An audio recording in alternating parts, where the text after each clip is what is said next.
ଏବେ କାଣ ପତଳା ହୋଇଗଲୁଣି, କାଣ କିଛି ଖାଉନୁ କି?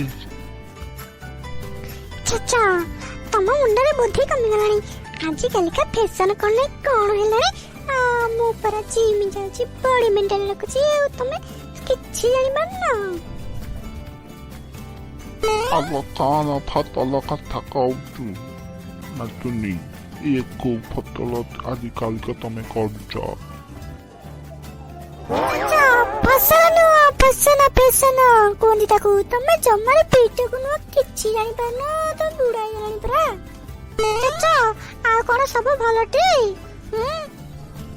ଆଗ କାଣ କହିବି ନାତୁନି, ସମୟ ତ ଆସିଲା ଆଉ ଯିବା ଉପରକୁ, ଆଉ କାଣ ଭଲ ରହିବ?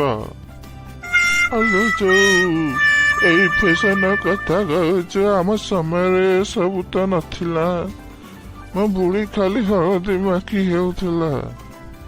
ହଁ, ମୋର ଇଂଲିଶରେ କହନ୍ତି ତାକୁ କଣ ଯେ, ହଁ ନ୍ୟାଚୁରାଲ ବିୟୁଟି କସ୍ମେଟିକ ବୋଧେ। ଚାଚା ସେ ସମୟ କଣ ଆଉ ଅଛି? ଏବେ ପରେ କେତେ ପ୍ରକାରର ମେକଅପ୍ ବାହାରିଲାଣି। ଆଉ ତା ସହିତ ବଡିକୁ ମେଣ୍ଟେନ ରଖିବା ପାଇଁ ଜିମ୍କୁ ଯାଇ ସ୍ଲିମ୍ ହେଉଛନ୍ତି ପରା।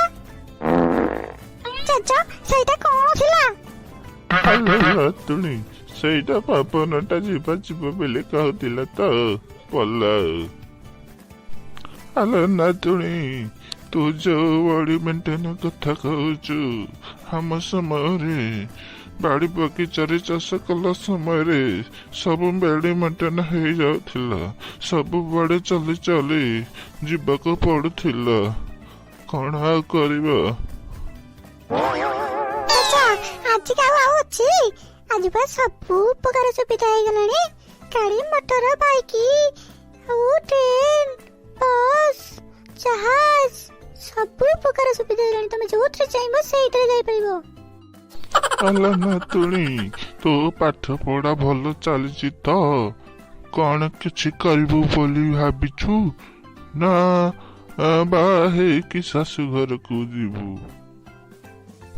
ହଁ ଜେଜେ, ପାଠ ପଢା ତ ଭଲ ଚାଲିଛି। ହଁ, ପଢାପଢି ସରୁ, ଦେଖିବା କଣ ଗୋଟେ କରିବା ଆଉ। ଜେଜେ ଗୋଟେ ଗପ ଟିକେ କହୁନା, ମୋର ବହୁତ ଇଚ୍ଛା ହଉଛି ଶୁଣିବାକୁ। କେତେ ଦିନ ହେଲା ଗପ ଶୁଣିନି ତ ତମଠାରୁ। ତମେ ଗୋଟେ ଗପଟେ କୁହ, ମୁଁ ଶୁଣିବି।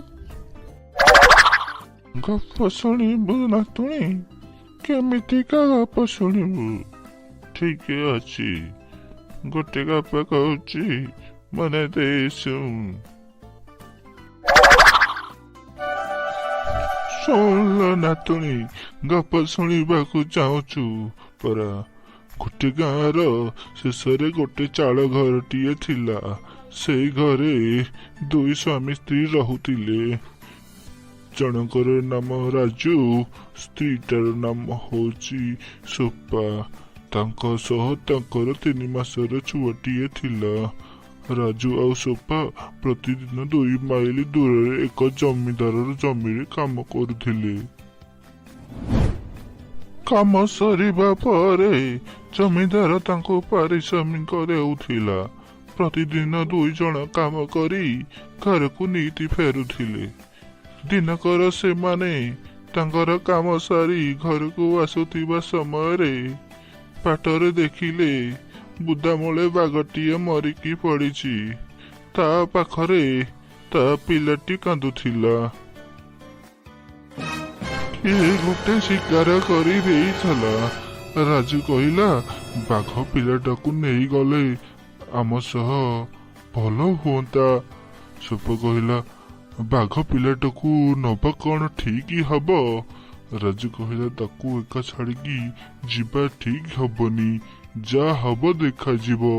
ଏମିତି କହି 2 ଜଣ ସେ ବାଘ ପିଲାଟିକୁ ନେଇ ଚାଲିଗଲେ।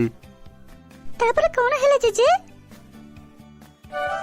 ବାଘ ପିଲାଟାକୁ ଖାଇବାକୁ ଦେଇ ବଡ କଲେ। ଏମିତି କେତେ ଦିନ ଚାଲିଗଲା। ଯେତେବେଳେ ରାଜୁ ସୋପା କାମ ସାରିକି ଘରକୁ ଫେରନ୍ତି, ବାଘ ପିଲାଟି ତାଙ୍କ ସହ ଖେଳେ, ଆଉ ତାଙ୍କ ପାଖରେ ତାଙ୍କ ଗୋଡ଼ ତଳେ ଡିଏ। ସେଇ ବାଘ ପିଲାଟିର ନାମ ଦେଇଥିଲେ ସେରୁ।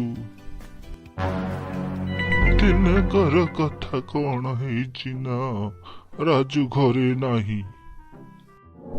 ରାତି ବେଶୀ ହେଲାଣି, ହେଲେ ଏତେ ପର୍ଯ୍ୟନ୍ତ ରାଜୁ ଘରେ ପହଞ୍ଚି ନାହିଁ। ଏସବୁ ଚିନ୍ତା କରି ସୁମା ବହୁତ ବ୍ୟସ୍ତ ହୋଇ ପଡ଼ିଲାଣି। ଘରେ ବି କେହି ନାହାନ୍ତି, ଛୋଟ ପିଲାଟା ଅଛି, ତାକୁ କେମିତି ଛାଡ଼ିକି ଯିବ ସେ ଭାବୁଥାଏ। ଏତେ ଡେରି ହେଲାଣି, ରାଜୁ କିନ୍ତୁ ଘରକୁ ଫେରି ନାହାନ୍ତି। ଏତିକି ସମୟରେ ଭାବିଲା ଯିବ, କିଛି ଗୋଟେ କରିବ। ଦେଖିଲା ପୋଷା ସେରୁକୁ ଜଗିବାକୁ କହିଲା, ଆଉ ସେ ଚାଲିଗଲା ରାଜୁକୁ ଖୋଜିବାକୁ। ହେଲେ ଗଲା ପୂର୍ବରୁ ସେରୁକୁ ସବୁ କିଛି କହିଦେଇ ଗଲା। ଜଗିଥିବ ବୋଲି ତାକୁ ପ୍ରତିଶ୍ରୁତି ଦେବାକୁ କହିଲା। ତାପରେ ସେ ବାହାରି ଗଲା ରାଜୁକୁ ଖୋଜିବାକୁ। ଚାଚା ତାପରେ କଣ ହେଲା? ରାତି ବେଶୀ ହେଲାଣି, ସେ ଚାଲି ଚାଲି ଯାଉଥାଏ। ତାପରେ ଯାଇ ରାଜୁ ପାଖରେ ପହଞ୍ଚିଲା। ରାଜୁ କାମ ସାରି ଆସୁଥିଲା। ପୁଣି ଦୁଇ ଜଣ ସାଙ୍ଗ ହୋଇ ଆସିଲେ। ଦୁଇ ଜଣ ବହୁତ ଚିନ୍ତିତ ଥିଲେ। ରାଜୁ ସୋପାକୁ ପଚାରିଲା, ରେ ଟୁନୁ କଣ କରୁଛି? ଠିକ୍ ଅଛଟି? ଏକୁଟିଆ ପିଲାଟାକୁ ଛାଡ଼ି ତମେ ଆସିଛ ହରି। ହଉ ଚାଲ ବେଗି ଘରକୁ ଯିବା। କଣ କରୁଥିବୁ ପିଲାଟା କେଜାଣି, ସେ ତ ଜଗିଛି। ହଉ ଯିବା ଚାଲ ଜଲ୍ଦି। ଏମିତି କଥା ହୋଇ ହୋଇ ବାଟ ଯାକ ଘରଠି ଯାଇ ପହଞ୍ଚିଲେ। ଦେଖିଲେ ଘର ବାହାରେ ବାଘଟି ଠିଆ ହୋଇଛି। ରାଜୁ କହୁଛି ସୁପକୁ, ଆରେ ସେରୁ ପାଟିରେ କଣ ରକ୍ତ ବାହାରୁଛି?